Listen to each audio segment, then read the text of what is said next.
Caminho da Luz. Espírito Emmanuel. Psicografado por Chico Xavier. 1939. Federação Espírita Brasileira.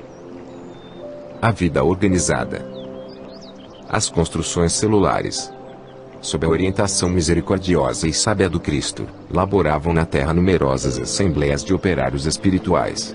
Como a engenharia moderna, que constrói um edifício prevendo os menores requisitos de sua finalidade, os artistas da espiritualidade edificavam o mundo das células, iniciando, nos dias primeiros, a construção das formas organizadas e inteligentes dos séculos por vindouros. O ideal da beleza foi a sua preocupação dos primeiros momentos, no que se referia às edificações celulares das origens. É por isso que, em todos os tempos, a beleza, junto à ordem, constitui um dos traços indeléveis de toda a criação. As formas de todos os reinos da natureza terrestre foram estudadas e previstas. Os fluidos da vida foram manipulados de modo a se adaptarem às condições físicas do planeta, encenando-se as construções celulares segundo as possibilidades do ambiente terrestre, tudo obedecendo a um plano pré-estabelecido pela misericordiosa sabedoria do Cristo, consideradas as leis do princípio e do desenvolvimento geral. Os primeiros habitantes da Terra. Dizíamos que uma camada de matéria gelatinosa envolvera o orbe terreno em seus mais íntimos contornos. Essa matéria, amorfa e viscosa, era o celeiro sagrado das sementes da vida. O protoplasma foi o embrião de todas as organizações do globo terrestre, e, se essa matéria, sem forma definida, cobria a crosta solidificada do planeta, em breve a condensação da massa dava origem ao surgimento do núcleo, iniciando-se as primeiras manifestações dos seres vivos. Os primeiros habitantes da Terra, no plano material, são as células albuminoides, as amebas e todas as organizações unicelulares, isoladas e livres, que se multiplicam prodigiosamente na temperatura tépida dos oceanos. Com o escoar incessante do tempo, esses seres primordiais se movem ao longo das águas, onde encontram o oxigênio necessário ao entretenimento da vida, elemento que a terra firme não possuía ainda em proporções de manter a existência animal. Antes das grandes vegetações, esses seres rudimentares somente revelam um sentido: o do tato, que deu origem a todos os outros, em função de aperfeiçoamento dos organismos superiores. A elaboração paciente das formas. Decorrido muito tempo, eis que as amebas primitivas se associam para a vida celular em comum, formando-se as colônias de infusórios, de polipeiros, em obediência aos planos da construção definitiva do porvir, emanados do mundo espiritual onde todo o progresso da Terra tem a sua gênese. Os reinos vegetal e animal parecem confundidos nas profundidades oceânicas. Não existem formas definidas nem expressão individual nessas sociedades de infusórios, mas, desses conjuntos singulares, formam-se ensaios de vida que já apresentam caracteres e rudimentos dos organismos superiores. Milhares de anos foram precisos aos operários de Jesus, nos serviços da elaboração paciente das formas. A princípio, coordenam os elementos da nutrição e da conservação da existência. O coração e os brônquios são conquistados e, após eles, formam-se os pródromos celulares do sistema nervoso e dos órgãos da procriação, que se aperfeiçoam, definindo-se nos seres. As formas intermediárias da natureza.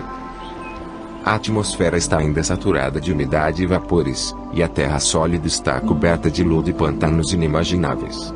Todavia, as derradeiras convulsões interiores do orbe localizam os calores centrais do planeta, restringindo a zona das influências telúricas necessárias à manutenção da vida animal.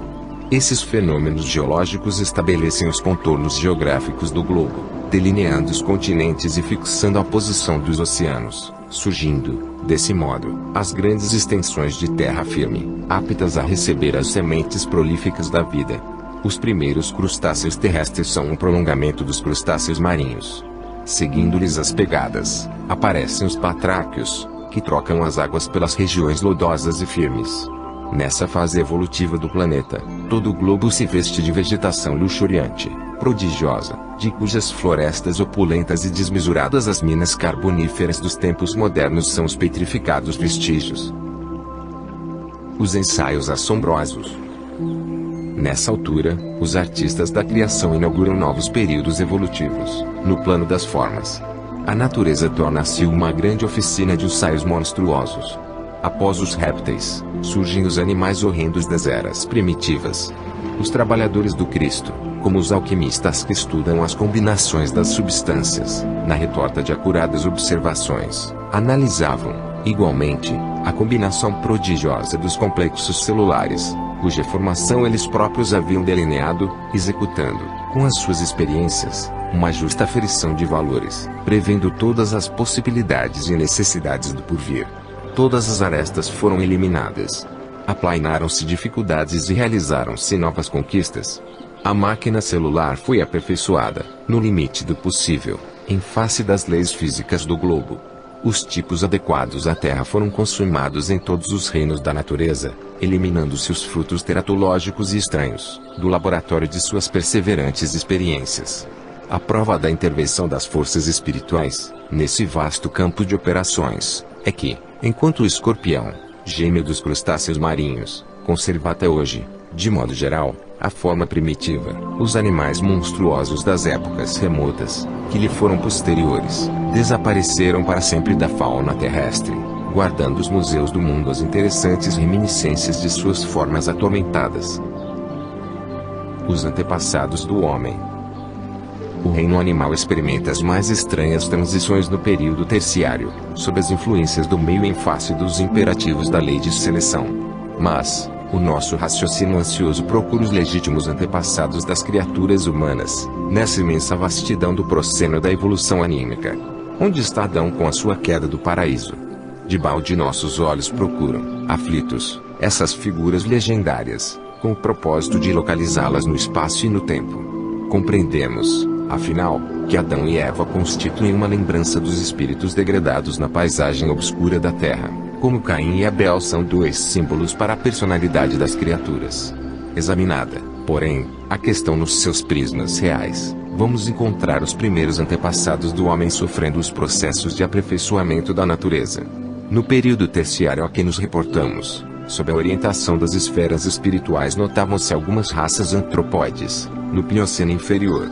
Esses antropóides, antepassados do homem terrestre, e os ascendentes dos símios que ainda existem no mundo, tiveram a sua evolução em pontos convergentes, e daí os parentescos sorológicos entre o organismo do homem moderno e o do chimpanzé da atualidade.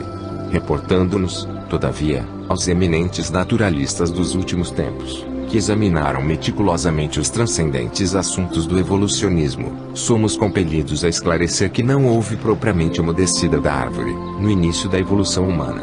As forças espirituais que dirigem os fenômenos terrestres, sob a orientação do Cristo, estabeleceram, na época da grande maleabilidade dos elementos materiais, uma linhagem definitiva para todas as espécies, dentro das quais o princípio espiritual encontraria o processo de seu aprisionamento, em marcha para a racionalidade. Os peixes, os répteis, os mamíferos, tiveram suas linhagens fixas de desenvolvimento e o homem não escaparia a essa regra geral. A grande transição. Os antropóides das cavernas espalharam-se, então, aos grupos, pela superfície do globo, no curso vagaroso dos séculos, sofrendo as influências do meio e formando os pródromos das raças futuras em seus tipos diversificados. A realidade, porém, é que as entidades espirituais auxiliaram o homem dos sílex, imprimindo-lhes novas expressões biológicas. Extraordinárias experiências foram realizadas pelos mensageiros do invisível. As pesquisas recentes da ciência sobre o tipo de Neandertal, reconhecendo nele uma espécie de homem bestializado, e outras descobertas interessantes da paleontologia, quanto ao homem fóssil, são um atestado dos experimentos biológicos a que procederam os prepostos de Jesus, até fixarem no primata os característicos aproximados do homem futuro. Os séculos correram o seu velário de experiências penosas sobre a fronte dessas criaturas de braços alongados e de pelos densos, até que um dia as hostes do invisível operaram uma definitiva transição no corpo perispiritual preexistente, dos homens primitivos, nas regiões siderais e em certos intervalos de suas reencarnações. Surgem os primeiros selvagens de compleição melhorada, tendendo à elegância dos tempos do porvir. Uma transformação visceral verificara-se na estrutura dos antepassados das raças humanas. Como poderia operar-se semelhante transição? Perguntará o vosso critério científico. Muito naturalmente. Também as crianças têm os defeitos da infância corrigidos pelos pais, que as preparam em face da vida, sem que, na maioridade, elas se lembrem disso.